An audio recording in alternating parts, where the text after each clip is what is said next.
দোকানে বসে আছি, একটা সুন্দরী মেয়ে এসে বলল, এই, তোর কাছে কি সিগারেট আছে? হ্যাঁ, সিগারেট তো আছেই। কি সিগারেট দিব সেটা বলেন। যেটা সবচেয়ে দামি ওই সিগারেটটা দে। আমিও কথা মতো সিগারেটটা দিলাম। সিগারেট দেওয়ার পর বলল, আগুন ধরিয়ে দিবে। আমি বললাম, আমি কেন আগুন ধরিয়ে দিব? আপনি খাবেন, আপনি আগুন ধরিয়ে নিন। তখন মেয়েটি বলল, তুই দোকানে নতুন নাকি?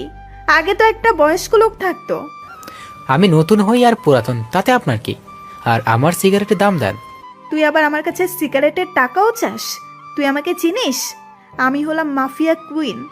আমার কথা এলাকার সব মানুষ পরিষ্কার পানি গুলা করে খায়, আর তুই আমার কাছে টাকা চাস?